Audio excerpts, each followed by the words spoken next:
Welcome to एमकेटेल दोस्तों, channel में आपका स्वागत है। देखिए, मैं रोज बता रहा हूँ, डरिएगा मत, डरना नहीं है। ये सिर्फ रिटेल से माल निकलवा रहे हैं, ठीक है। बियर्स कमजोर होते हुए बिल्कुल साफ दिख रहे हैं और कंट्रोल में दिख रहे हैं बुल्स। बस अब एक बड़ा मूव आने की बात है और उसके बाद बियर्स हो जाएंगे बिल्कुल बाहर मार्केट से। और वो बड़ा मूव कब आएगा देखने की बात है। और जैसा कि मैंने कई बार बता दिया है, अभी पिछले करीब 20 दिन से 15 दिन से बता रहा हूँ कि ये टाइम करेक्शन चल रही है और इस टाइम करेक्शन के हिसाब से मार्केट वहीं की वहीं रहते हुए एवरेज को ऊपर ले जाएगी और उसमें टाइम लगता है और उसके बाद एक बड़ा मूव फिर से देगी। डरिएगा मत, stay in the right shares. But इसका मतलब ये नहीं कोई भी बेकार शेयर खरीद ले। ठीक है, आइए चलते हैं, देखते हैं कि आज मार्केट में क्या हुआ और कल क्या करना है। Before we start the video, I request to go through the disclaimer. जरूरत तो वीडियो को पॉज करके पढ़ें।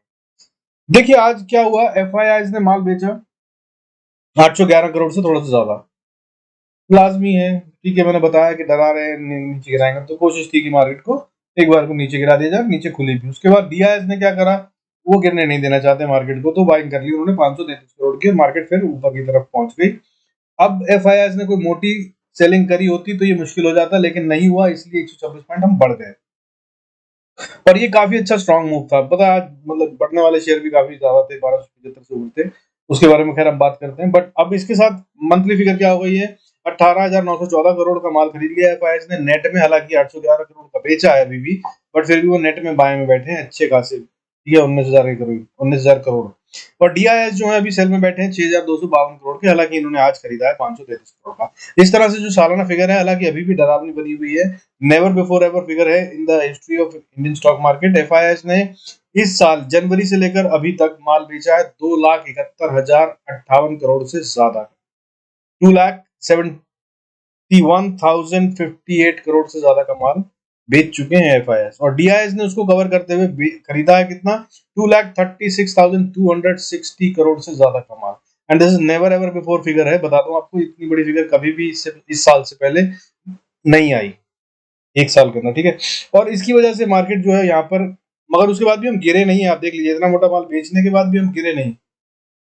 एफआईआई वरना अमूमन इतना माल बेचते हैं तो मार्केट धड़ाम हो जाती थी, बट नहीं हुई। तो एफआईआई गिरने नहीं दे रहे हैं, नहीं देंगे। हालांकि उनको जब मौका मिलेगा तब अपना माल बेचेंगे, मैं बता रहा हूँ आपको, क्योंकि उनको भी पैसा चाहिए। कल को अगर एफआईआई फिर से बेचने लगते हैं तो they have to ensure that के वो वापस बाइंग कर सकें। देखिए आज के सारे खेल के साथ जो मैंने बताया आपको, एफआईआई दिया, इसके हुआ क्या है कि आज 1275 शेयर बढ़ रहे थे और 729 शेयर 729 शेयर गिर रहे थे। सेंसेक्स की बात कर रहे हैं, ठीक है। उसकी वजह से हमारी आज स्ट्रेंथ जो थी वो बहुत स्ट्रांग थी और लगभग हम सवेरे 11 बजे के बाद से almost all sectors were going up, green में थे, सिवाय दो सेक्टरों के, ठीक है। दो तीन सेक्टर थे जो नीचे थे, जिनमें से एक पावर था, ठीक है। बहुत ज्यादा सेक्टर गिरे हुए नहीं थे। अब उसके बाद 126 पॉइंट ऊपर बंद हुआ निफ्टी 17,665 पे 0.72% का गेन देकर। वहीं पे बैंक निफ्टी ने भी अच्छी खासी बढ़त दिखाई है, बहुत डिसेंट है, 384 पॉइंट 384 पॉइंट्स की गेन के साथ 0.98%, ऑलमोस्ट 1% का गेन। और 39,805 पे बंद हुआ है। और ये एक क्रूशियल लेवल है, हमने बताया था कुछ दिन पहले भी कि भाई 39,800 से 850 is a very very critical level. इसको पार करने में टाइम लग सकता है और अगर एक बार इसको पार कर लिया तो हम सीधा और बहुत बड़े रास्ते खुल जाते हैं 42,000 45,000 तक के, ठीक है ना। 40,000 तो आ ही जाएगा। तो ये वहां पर अभी बंद हो गया है और ऊपर बढ़ते हुए लगातार ऊपर जा रहा है, ठीक है। हालांकि मैं क्रिटिकल लेवल की बात करूं तो बैंक निफ्टी में अभी भी 38,500 बना हुआ है। और निफ्टी के अंदर अगर लोएस्ट लेवल क्रिटिकल लेवल देखो तो 17,100 बनता है। हालांकि 17,300 बड़ा लेवल है, जिसको मुझे लगता नहीं कि अभी इस हफ्ते तो निफ्टी तोड़ेगा। तो 350 पॉइंट का करीब करीब गेम बनता है नीचे की तरफ में, नजर बना रखिएगा। देखिए आज हुआ क्या है, गेम कितना सॉलिड था। देखिए कल रिलायंस गिर रहा था, आईसीआईसीआई बैंक आज बढ़ा है और रिलायंस बढ़ा है, जिन्होंने मार्केट को अच्छी खासी 50-60 पॉइंट की बढ़त दी है। आज के 5 शेयर जो मैं बताता हूँ आपको रोज, वो कौन थे जिन्होंने कंट्रीब्यूट करा, वो थे Reliance, ICICI bank, JSW steel, ITC, HDFC bank. इन्होंने मिलकर टोटल 80 पॉइंट का गेन दिया है आउट ऑफ 126 पॉइंट्स। जो 126 पॉइंट निफ्टी बढ़ा है उसमें से 80 पॉइंट इन 5 शेयरों ने दिए हैं। इसके अलावा मगर जहाँ खेल हुआ, जो मैं रोज कह रहा हूँ कि game is in the small cap and mid cap, देखिए बढ़ने वाले शेयर कौन से थे। मैं बता रहा हूँ आपको अपर सर्किट जिन पे लगाया, यानी कि लगभग 20% के अपर सर्किट वाले बता रहा हूँ, 5% वाला नहीं बता रहा। कौन कौन से शेयर थे जिनमें 20% के करीब बढ़त हुई, 19% से ज्यादा प्राइस बढ़ नहीं सकती थी, क्योंकि अगर एक भी शेयर और ऊपर प्राइस पे बिकता 5 पैसे भी, तो वो 20% को पार कर जाता, तो वो होता नहीं है, ठीक है। तो अपर सर्किट लग जाता है उस जगह पे जहां पर वो मैक्सिमम बढ़त ले सकता है। तो 19 पॉइंट सम परसेंटेज पे ये सारे शेयर बंद हुए और अपर सर्किट पे थे। तो क्या थे वो शेयर, नाम सुन लीजिए सारे स्मॉल कैप मिड कैप है, मैं नीचे दूसरे भी बताऊंगा। तो Birla cable, Suzlon, dish TV, celebrity fish, Aksh optics fibre, विक्रांगी, ये सब अपर सर्किट में बंद हुए 20% के।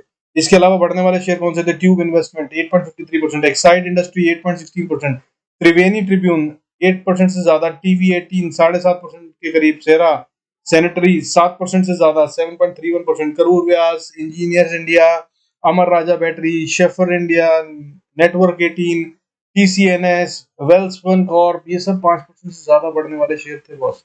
और आई एम श्योर दैट आप इनके नाम नहीं जानते होंगे, इनमें से काफी सारे शेयर जिनके नाम ही नहीं सुने होंगे, ठीक है, मैंने भी कुछ के नहीं सुने, बट ये सारे मिड कैप स्मॉल कैप, बार बार कह रहा हूँ नजर बना के रखिए, small cap mid cap game यही है। और बाकी बैंक निफ्टी खेल करेगा और हम नया हाई बना। अब गिरने वाले शेयर क्या थे, देखिए खेल क्या हुआ। पावर सेक्टर आज गिरा था मेजरली, अगर बात करें तो वो भी ना के बराबर ही गिरा है वैसे। पावर सेक्टर एंड थोड़ा सा एनर्जी सेक्टर की बात करें तो कमजोरी थी, बट हम फिर भी बढ़िया रहे। अब बात करें कि नेस्ले गिरा है आज, गिरने वाले शेयरों ने जो खा लिए पॉइंट्स, वो टोटल में 15 पॉइंट थे। बड़े शेयरों का नाम अगर मैं बताऊं तो वो थे Nestle, Bajaj auto, Britannia, Tata motors, UltraTech, cement, इन सब ने मिलकर गिरावट दिखाई थोड़ी थोड़ी थोड़ी, और सिर्फ 15 पॉइंट 14.69%, 69 पॉइंट्स इनफैक्ट है जो इन्होंने खा लिया। अगर ये ना गिरते तो हम और समझ लीजिए 15 पॉइंट ऊपर बंद होते। बट इसके अलावा गिरने वाले भी शेयर थे जो अच्छे खासे गिरे हैं, 5-5% से ज्यादा, 4-4% या 2%, 3%, वो भी सारे मगर दूसरी तरफ ही थे। G shipping, V Mart, Gland, Allcargo, Poly Medicure, V Guard, doctor Lal pathlab, Indigo paints, ये सब गिरने वाले शेयर थे। लेकिन ये बहुत ज्यादा नहीं गिरे और इन्होंने मार्केट को हिट नहीं दिया, और ये बहुत दिन से लगातार बढ़ रहे थे। लाजमी है इनमें भी एक रिट्रेसमेंट या करेक्शन आना, तो ये हुआ आज। अब मैंने कल शेयर बताया था आपको एज अ मल्टीबैगर, और उसने फिर से एक बार धमाल कर दिया। उससे पहले मैंने आपको आरती सर को टाटा टेली बताया था, उन्होंने आज फिर कमाल करा। मगर उससे छोड़कर आप देख सकते हैं मेरा परफॉर्मेंस सब जगह पे ऐसा ही है, आप रोज कर सकते हैं। हालांकि मैं आज कोई शेयर नहीं दे रहा हूँ क्योंकि आज यूएस मार्केट बंद है, और कल जरूरी नहीं है कि मार्केट में कोई बड़ा मूव आए। मुझे चांसेस लग रहे हैं कि साइडवेज रहेगा या एक रिट्रेसमेंट भी आ सकती है, और कल की क्लोजिंग तक वापस रिकवरी करी जाए, रिटेल को फिर से मारा जाएगा कल। और कल का दिन वैसे भी ट्यूसडे है, जब बड़े वाले एचएनआईज जो हैं और जो आर्बिट्राज होते हैं और हेजर्स होते हैं, वो अपनी पोजीशंस को रीअलाइन करते हैं। सो नो मोर शेयर्स आज के लिए, लेकिन जो आज का शेयर था जो मैंने दिया था फ्राइडे की कल के वीडियो में, लास्ट वीडियो में, एनर्जी डेवलपमेंट, वो 17.90 रुपए में ट्रेड करा था। मैंने कहा था अगर आप 15 रुपए का स्टॉप लॉस लगाए तो ये 50 रुपए तक जा सकता है आने वाले एक साल में। इसने आज ही एक ही दिन में 5% के करीब का गेन दिखा दिया। अगर हाई की बात करें तो 5% ज्यादा का गेन, इसने आज 19 रुपए 40 पैसे का हाई मारा है 17.90 से, यानी कि मोर देन 1 रुपए 50 पैसे का बढ़त, यानी कि लगभग लगभग 8-9% का गेन दिखा दिया। और उसके अलावा अगर क्लोजिंग की बात करें तो भी 18.75 पे बंद हुआ, यानी कि 4.19% बढ़कर इसमें आप बने रह सकते हैं। और धीरे धीरे थोड़ा थोड़ा प्रॉफिट बुक करते रहिएगा ताकि अपनी कैपिटल निकाल लें, और जब एक बार कैपिटल निकल जाए तो फिर उसके बाद बिंदास राइड कीजिएगा। आइए अब आगे चलते हैं। देखिए ग्लोबल संकेत क्या कह रहे हैं। गोल्ड इस समय जो चल रहा है वो फ्लैट चल रहा है, ना के बराबर बढ़ा हुआ है, 50,470 के आसपास ट्रेड कर रहा है। सिल्वर ऊपर की तरफ है, आधा परसेंट 52,900 पे ट्रेड कर रहा है। और क्रूड ऑयल की बात करें तो वो फ्लैटिश ही चल रहा है, हालांकि नहीं 3% ऊपर चल रहा है, माफी चाहूंगा, 7100 से 7300 के बीच में चल रहा है। हालांकि ये बहुत अप डाउन करता है, बट मैंने जैसे बता रखा है आपको कि ये जब तक 8,000 को पार नहीं करता तब तक कहीं से कोई चिंता का विषय नहीं है। और एसजीएक्स निफ्टी अभी फ्लैट है और रहना भी चाहिए, यूएस बंद है तो आज शाम का ट्रेड सिंगापुर में बहुत ज्यादा नहीं होगा। कल ओपनिंग भी शायद साइडवेज ही हो सकती है, बहुत बड़ा गैप अप या गैप डाउन के साथ नहीं होगी। और अगर होती है तो वो जो भी होगी उससे वो रिवर्सल लेगी, यानी कि अगर गैप अप हुआ, मान लीजिए निफ्टी में 150-100 पॉइंट का गैप अप होता है, तो वो आ जाएगा वापस भाई क्लोजिंग तक। और अगर नीचे खुलती है 150 पॉइंट तो ऊपर आ जाएगी, धीरे धीरे बता रहा हूँ। और ऑप्शंस को लेने की कोशिश मत कीजिएगा, क्योंकि इसके बावजूद के 150 पॉइंट का मूव मैं बता रहा हूँ, पैसा बनाना बड़ा मुश्किल होगा, क्योंकि ऑप्शंस के प्रीमियम गिरेंगे unless and until volatility index बढ़ जाए। क्योंकि वॉलेटिलिटी इंडेक्स ऐसे लेवल पे आ गया है जहां से ये कभी भी बढ़ सकता है फटने वाले लेवल पे, जो कि 20 का लेवल मैं बता रहा हूँ आपको। वॉलेटिलिटी इंडेक्स इस समय ट्रेड कर रहा है 19.66, इंडिया वॉलेटिलिटी इंडेक्स 19.66 पे, 0.56 की बढ़त के साथ। अगर ये बढ़ गया तो बस फिर ऑप्शंस में प्रीमियम बढ़ेंगे, धमाल बढ़ेंगे, लेकिन मुझे लगता नहीं कि ये भी कल होगा, खास तौर पे तब जब आज यूएस की छुट्टी है, तो कल मार्केट नहीं खुलेगी और मतलब कल उनका कोई असर नहीं होगा, तो बहुत बड़ा गेम नहीं होगा, लेकिन फिर भी हो सकता है, पॉसिबिलिटी है, मार्केट है, कुछ भी कर सकती है, तो आप इसमें नजर रख सकते हैं। तो अब अगर हम बात करेंगे नेगेटिव वाला क्या है, तो नेगेटिव वाला साहब एक ही लेवल है, डॉलर का इंडेक्स है। मैं बार बार बता रहा हूँ, ये 80 को बार बार टच कर रहा है, टक्कर मार रहा है। किसी दिन अगर ये 80 को मारकर ऊपर की तरफ भाग गया, तो ये निफ्टी को, मार्केट को, हमारे बैंक्स को एक अच्छा खासा नुकसान दे सकता है। इस पे नजर बनाए रखिएगा, लगातार बनाए रखिएगा, ठीक है। तो ये हो गए साहब क्रिटिकल लेवल बता दिए मैंने आपको निफ्टी का, बैंक निफ्टी का, इंपॉर्टेंट शेयर जो कल दिए थे। और अब चलते हैं कल के लिए क्या ट्रेड करना है, चार्ट्स पे चलते हैं और लेवल्स देखते हैं। Before we move on there, I request you go to the disclaimer as per SEBI norms. अगर जरूरत हो तो वीडियो को पॉज करके पढ़ें। आइए देख लेते हैं, पहले निफ्टी का चार्ट देख लेते हैं। निफ्टी के चार्ट को अगर हम देखें तो देखिए, निफ्टी की कल की मैंने रेंज बताई थी, छोटी रेंज बताई थी आपको, ये वाली 17,700 के आसपास का लेवल बताया था ऊपर में, और नीचे में बताया था 17,480-90 का लेवल, ठीक है। तो अगर हम बात करें तो मार्केट आज बिल्कुल उसी दायरे में काम करके रुक गई है, ऊपर की तरफ में रेजिस्टेंस ले लिए, नीचे नहीं टच करा, ठीक है, नीचे की तरफ आई नहीं, ऊपर ही चली गई, जहां ओपनिंग हुई वहां से सीधा। तो अब ये वहां पे रेजिस्टेंस पे बड़ा दायरा मैंने कल बताया था, ये अभी भी कायम है, ठीक है। तो याद रखिएगा इन नंबर्स को, मैं आपको फिर से बता देता हूँ। छोटी रेंज जो है आपकी ट्रेड की वो रहेगी 17,500, 490 से मान लीजिए। ऊपर में अगर बात करें तो 17,700, ठीक है, ये है छोटी रेंज। और अगर बड़ी रेंज की बात करूं निफ्टी की, तो पूरे वीक के लिए मुझे जो दिख रही है 17,800, अगर इसको ब्रेकआउट दे दिया तो हम बहुत बड़ा ऊपर जा रहे हैं। 850 मानिएगा खैर इस बार, ठीक है, 50 पॉइंट तक ऊपर खेलिएगा मत। 17,800 है, अगर ये घूमता है रेंज में तो ये 17,800 ऊपर में, और नीचे की अगर हम बात करें तो 17,320 के आसपास का लेवल बनता है, जहां के बीच में निफ्टी घूमेगा। ये लेवल अभी भी कायम है और रहेंगे, ठीक है, जब तक ये ब्रेक नहीं हो जाते किसी भी एक तरफ।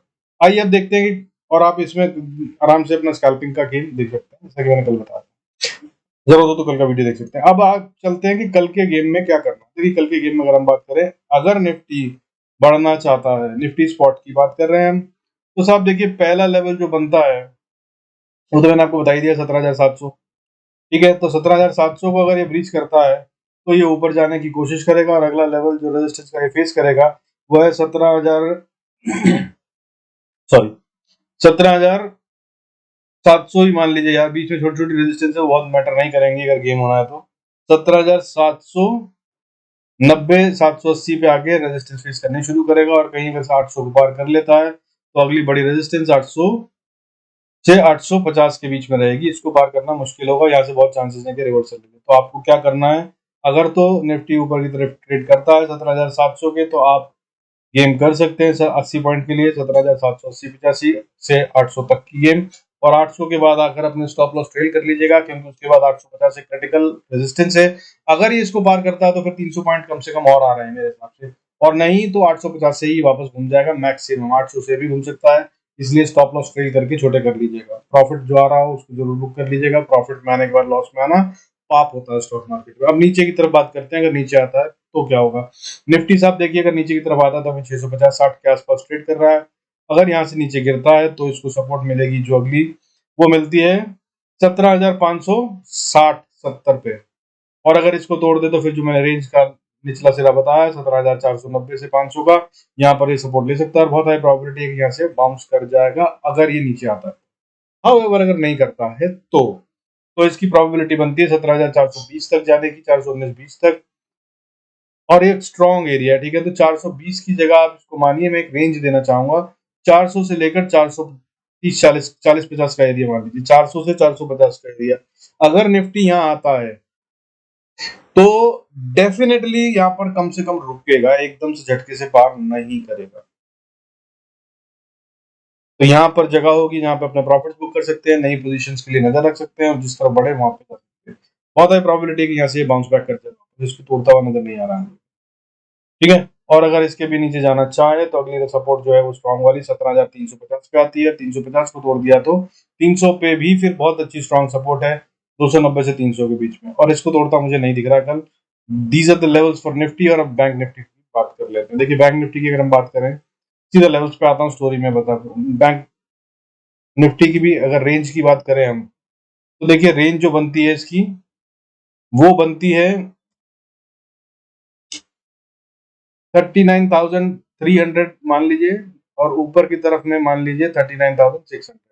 300 से 600 के बीच में एक एरिया है जहां पर आकर ये काफी होवर अराउंड कर सकता है अगर ये नीचे आता है तो। अदरवाइज ये जहां पे बंद हुआ है उससे 10 पॉइंट ऊपर ये स्ट्रांग हो जाएगा और 50-20 पॉइंट नीचे वीक हो जाएगा। ठीक है, 750 के नीचे, 39,750 के नीचे बैंक निफ्टी वीक हो जा रहा है, और अगर ऊपर की तरफ में बात करें तो 850 के ऊपर ये स्ट्रांग हो जाएगा।